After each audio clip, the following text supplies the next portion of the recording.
जनकपुर के लोग राम जी के दर्शन करने के लिए जनक जी के साथ जा रहे हैं। वे एक दूसरे से कह रहे हैं कि चलिए चलिए चलिए चलिए। कहाँ चलो? श्री राम शरण चलिए, श्री राम शरण चलिए। चल तो दिए, लेकिन रास्ते में प्रभु से प्रार्थना करते हैं वे, प्रभु अपने पथ पर आप चलाओ। प्रभु हम नहीं आप तक आ सकते हैं, आपकी कृपा के बिना हम नहीं आप तक आ सकते हैं। इसलिए प्रभु अपने पथ पर आप चलाओ, पथ पतन न पाऊँ मैं, पथ पतन न पाऊँ मैं। हे प्रभु पग पग पर डगमग ना डोलूं। हे प्रभु हमारे डगमगमग पैर ना हो। हे प्रभु मेरे पैर डगमगाए नहीं, जिससे हम शीघ्र ही आपके दर्शन कर सकें। पग पग पर डगमग ना डोलूं, प्रभु प्रभु प्रभु प्रेम प्रबल मैं पाऊं, प्रभु प्रेम प्रबल मैं पाऊं। चलिए चलिए चलिए, श्री राम शरण चलिए, श्री राम शरण चलिए। विगत दिवस में आप लोगों ने सुना कि भरत जी ने राम जी से प्रार्थना की कि हे प्रभु मैं आपके राज तिलक का सारा सामान लाया हूँ, यदि आप प्रसन्न होकर उसे स्वीकार करें तो बड़ी कृपा होगी। भरत जी की इस प्रार्थना को राम जी ने सुना और मौन हो गए।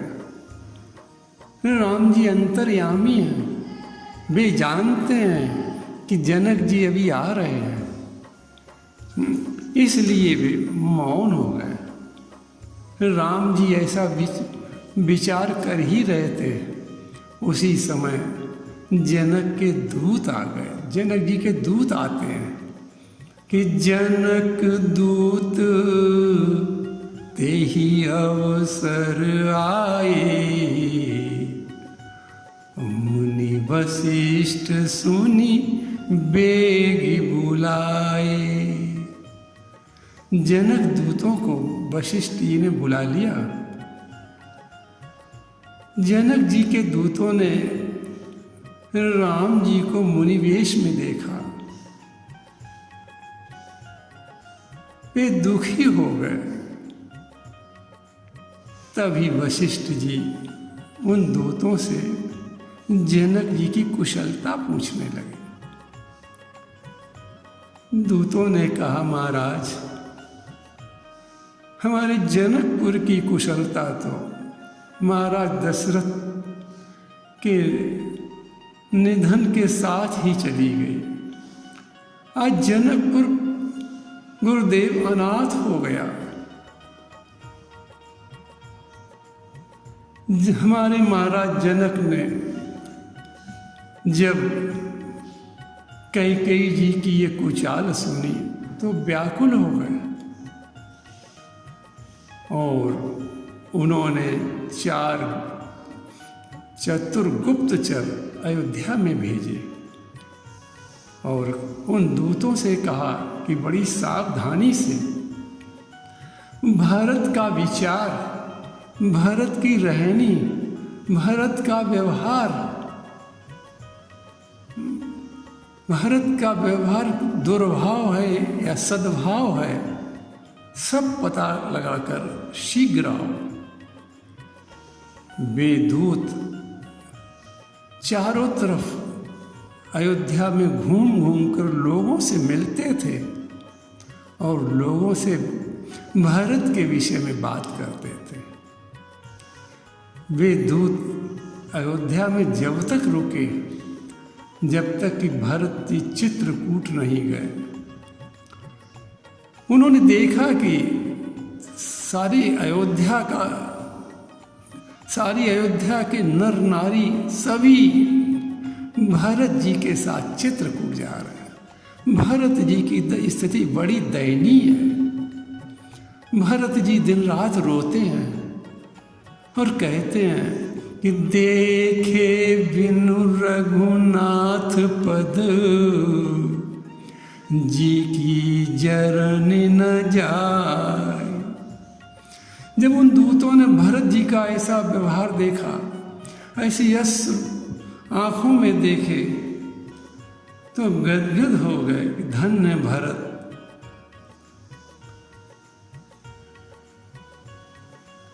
अब देखें, वो दूत जब लौटकर जनक जी के पास गए और उनको जाकर सारा समाचार सुनाया, दोनों समाज दुखी हो गए।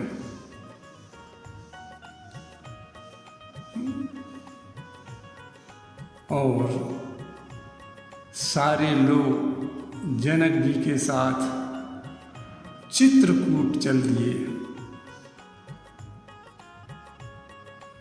किसी को चित्रकूट जाकर किसी को ये ज्ञान नहीं रहा, धीरज नहीं रहा, और दशरथ जी के गुणों को याद करके सब रो रहे।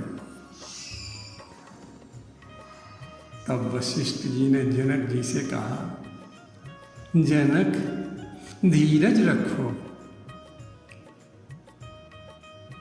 जनक जी कैसे हैं? तुलसीदास जी जनक जी की विशेषता का वर्णन करते हुए कहते हैं, उनकी ज्ञान का वर्णन करते हुए कहते हैं कि जनक जी कैसे हैं कि जासु ज्ञान रविभव निशिनासा। अरे जनक जी का ज्ञान, जनक जी ऐसे ज्ञानी हैं कि संसार की मोह माया सब उसका नाश हो जाता है जनक जी का प्रवचन सुनकर। जासु ज्ञान रविभव निशिनासा, बचन किरण मुनि कमल विकासा। जिन जनक के ज्ञान रूपी सूर्य से संसार रूपी रात्रि मिट जाती है, यानी मोह रूपी रात्रि मिट जाती है। और जनक जी के वचन किरणों से मुनि रूपी कमल, यानी मुनि के हृदय रूपी कमल खिल उठते हैं। जनक का ज्ञान दूसरों को प्रकाशित करता है। जनक जी ऐसे ज्ञानी हैं कि इनके पास मोह ममता आ नहीं सकती है। और जनक जी के उपदेशों से मुनियों में ज्ञान का विकास होता है। जनक जी जीवन मुक्त हैं। लेकिन आज महाराज दशरथ की याद करके, महाराज दशरथ के गुणों की याद करके रो रहे हैं, रो रहे हैं। जनक जी और जनक का समाज पूरा रो रहा है। वशिष्ठ जी ने जब ये देखा कि जनक की स्थिति है बड़ी दयनीय है, तो उन्होंने उनको बहुत समझाया कि मुनि बहुविधि विदेह समुझाए, मुनि बहुविधि विदेह समुझाए। अरे वो जनक, वो विदेह, जो सबको समझाते थे, आज वशिष्ठ महाराज उनको समझा रहे हैं। एक तरीके से नहीं, अनेक दृष्टांतों से समझा रहे हैं। मुनि बहुविधि विदेह समुझाए, राम घाट सब लोग नहाए।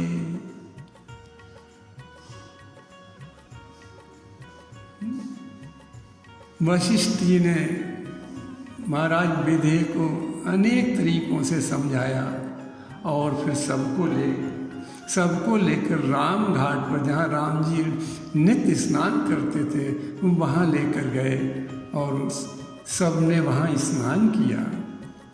उसके बाद आकर सब लोग बैठे तो विश्वामित्र जी त्रिकालदर्शी महात्मा हैं।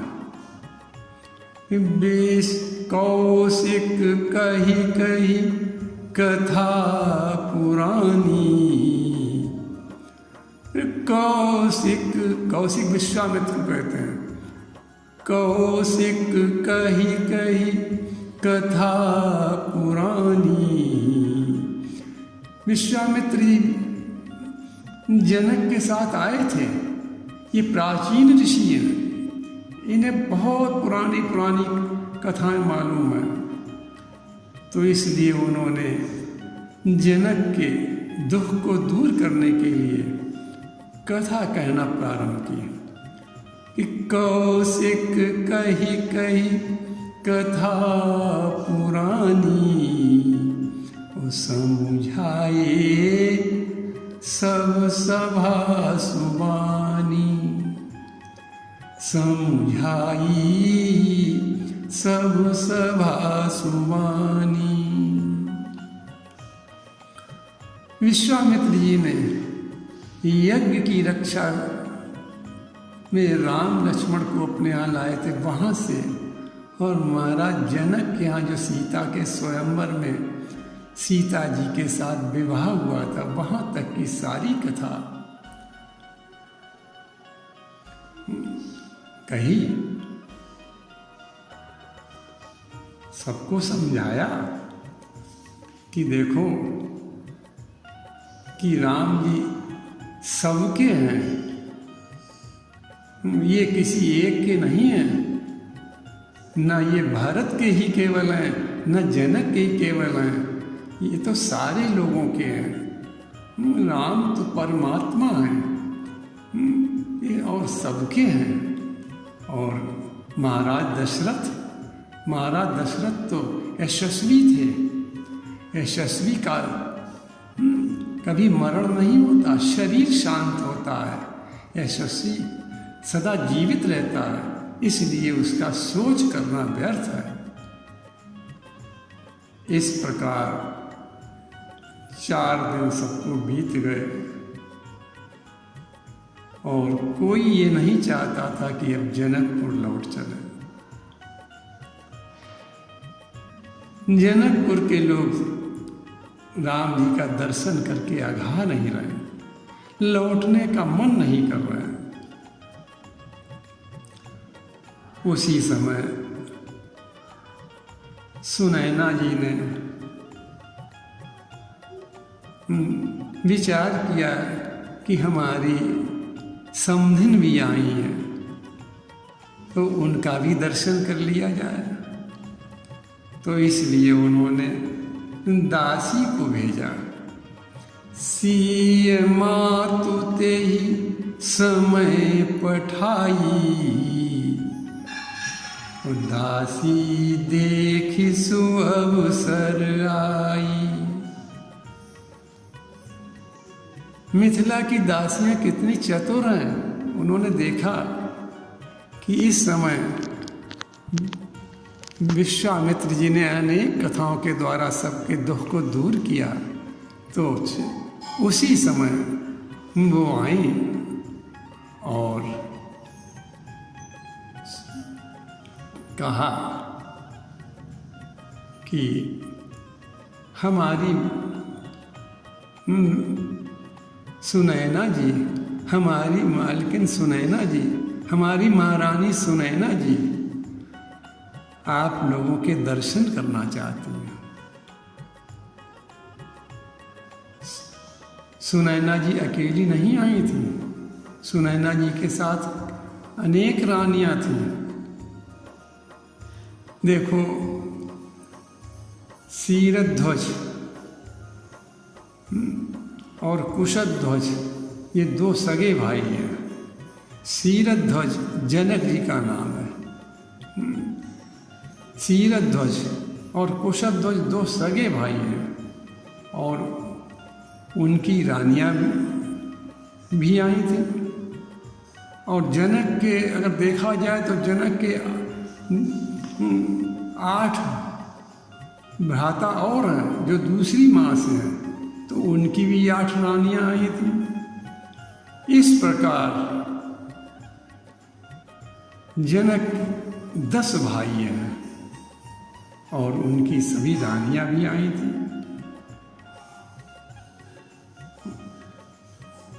जब सारी रानियां माता कौशल्या, कैकेयी और सुमित्रा जी के साथ बैठी तो सुनैना जी कहने लगी कौशल्या जी से कि विधाता की बुद्धि बड़ी टेढ़ी है। जिसने दूध के फेन को वज्र की टाकी से फोड़ दिया। सुनैना जी विधाता के बहाने कैकेयी जी की करतूत को कहना चाहती हैं। वो सीधे सीधे नहीं दोष दे रही हैं, विधाता पर दोष रखकर और कह रही हैं। क्या कह रही हैं? किसी मातु कह विधि बुद्धि बाकी यानी विचित्र। ब्रह्मा की बुद्धि बड़ी विचित्र है, सुनैना जी कह रही हैं। सी मातु कह विधि बुद्धि बाकी, जो पै फेन फोर पविटा की। और क्या कह रही हैं सुनैना जी कि सुनिए सुधा देखिए गरल। सुधा कहते हैं अमृत को, गरल कहते हैं विष को। सुनिए सुधा देखिए गरल। सुनैना जी कह रहे हमने तो ये सुना था अयोध्या में सब अच्छा ही अच्छा है, अमृत ही अमृत है, लेकिन देखने को क्या मिला? विष ही, अमृत नहीं विष ही विष है। सुनिए सुधा देखिए गरल।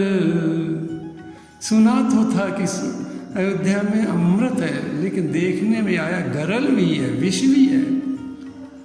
सुनिए सुधा देखिए गरल, विधि करतूत कराल।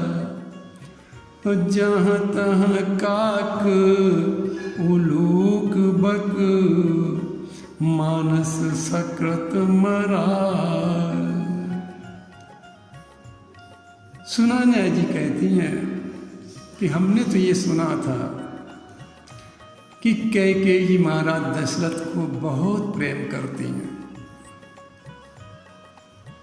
देवासुर संग्राम में उनके प्राणों की रक्षा उन्होंने रथ की धुरी में अब टूट जाने पर अपनी उंगली लगाकर महाराज के प्राणों की रक्षा की। हमने तो ये सुना था, लेकिन देखने में क्या आया कि जिस उंगली से महाराज दशरथ के प्राण की रक्षा की थी, उसी उंगली को उठाकर वरदान मांगकर महाराज दशरथ के प्राण हरण कर लिए, प्राण ले लिए। देखने में ये आया। हमने तो सुना था कि कैकेयी जी राम जी से बहुत प्रेम करती हैं, इतना प्रेम करती हैं वे विधाता से मांगती हैं, जो विधि दे जन्म कर छो होई राम सिय पूत पुतो। इतना राम से प्रेम करती हैं, राम के बिना रह नहीं सकती हैं। वही कैकेयी जी राम के वनवास के लिए क्या कह रही हैं? प्रात होत मुनि वेश धर, जो न राम बन जाई, तुम मोर मरन राउर अयस, नप समझो जिय माई, नप समझो मन माई। कैसी कठोर शर्त रख दी राम बन जाने की, जिस राम को इतना प्रेम करती थी कैकेयी। हमने तो ये सुना था राम जी को बहुत प्रेम करती हैं। उनके लिए क्या कह रही हैं कि प्रात होत मुनि वेश धरे। ऐसे भी न जाएं मुनियों के वस्त्र पहनकर। प्रात होत मुनि वेश धरे, जो न राम बन जाए। ऐसे कठोर शब्दों में राम को बन भेजना चाहती हैं। तो हमने तो सुना था सुनिए सुधा, हमने तो सुना था सब अच्छा ही अच्छा। कैकेयी जी बहुत अच्छी है, लेकिन देखने में क्या आया? देखिए गरल, देखने में आया विष भी है, अयोध्या में विष भी है। सुनिए सुधा देखिए गरल, विधि कर तूत कराल, जहाँ तहाँ काक उलूक बक, मानस सकृत मराल। सुनैना जी कैकेयी जी पर सीधे सीधे दोष नहीं दे रही हैं। 3 पक्षियों के गुण कैकेयी जी में बता रही हैं। काक यानी कौवा, कौवा किसी से प्रीत नहीं मानता है और कठोर बोलता है। तो कैकेयी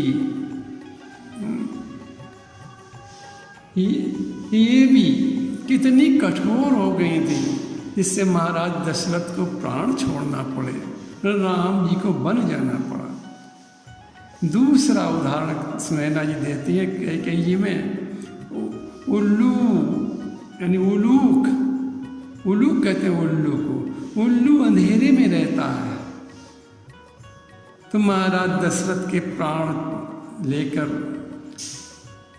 सारे अवध को अंधेरे में कर दिया और स्वयं प्रसन्न हो रही है।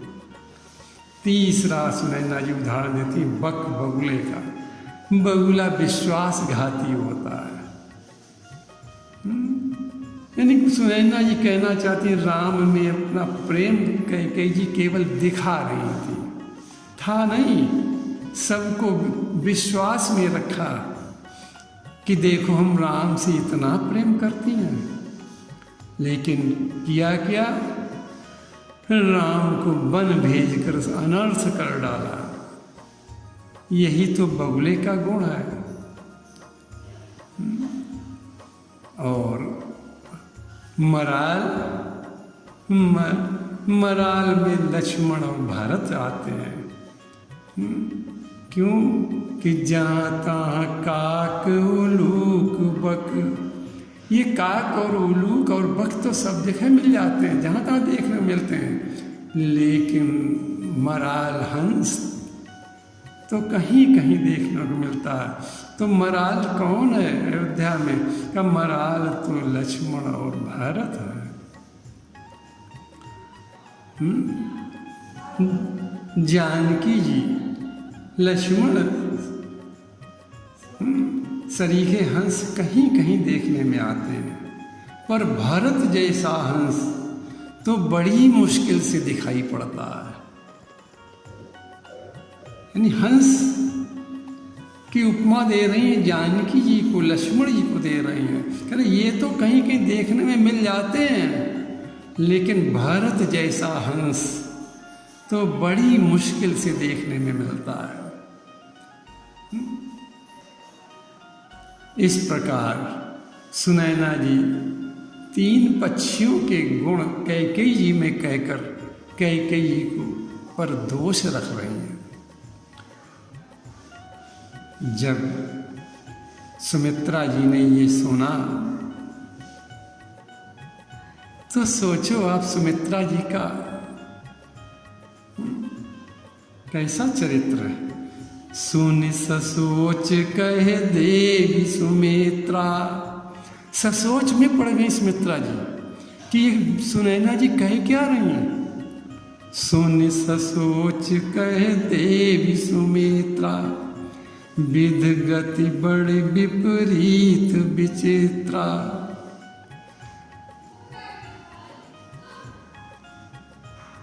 सुनैना जी ने कैकेयी की करनी को ब्रह्मा जी के बहाने से व्यंग पूर्वक कहा था।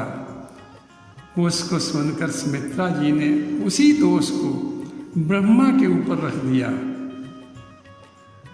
और विधाता पर की बात करने लगी कि विधि गति बड़ विपरीत विचित्रा। विधाता की गति बड़ी विचित्र है। लेकिन कौशल्या जी आप देखें, जो राम की माता है, जिनका पुत्र और जिनकी पुत्र वधू वन में चली गई, कैसा सुंदर चरित्र है। कौशल्या जी क्या कह रही हैं? कौशल्या कहे दोष न काहू। कौशल्या जी ने कहा, हे सुनैना जी, किसी का दोष नहीं है, किसी को दोष मत दो। आप देखें, जिनके बेटे को कैकेयी जी ने 14 वर्ष के लिए आंखों से दूर कर दिया, उस माता का चरित्र, तभी तो राम जी ने उनके महल में अवतार लिया, उनको माँ बनाया। कौशल्या जी का चरित्र कितना महान है कि कौशल्या कहे दोष न काहू, कर्म विवश दुख सुख क्षति लाहू। कौशल्या जी ने निर्दोष कैकेयी को बताया और अपने कर्मों को प्रधान बताया कि नहीं, किसी का दोष नहीं, ये तो हमारे कर्मों का दोष है। हमारे कर्म ऐसे थे, हमारे कर्मों का फल हमको मिला। क्या सुंदर चरित्र कौशल्या जी का। धन्य माता कौशल्या। और इतना ही नहीं, कौशल्या जी क्या और आगे कह रही हैं कि लखन राम सिय जावन, भल परिणाम न पोच। क्या कह रही हैं? अंत में कौशल्या जी सुनैना जी से कह रही हैं, मैं राम की सौगंध खाकर कहती हूँ कि मुझे राम लक्ष्मण सीता का बन जाना कोई खराब नहीं लगा। लखन राम सिय जावन, भल परिणाम न पोच।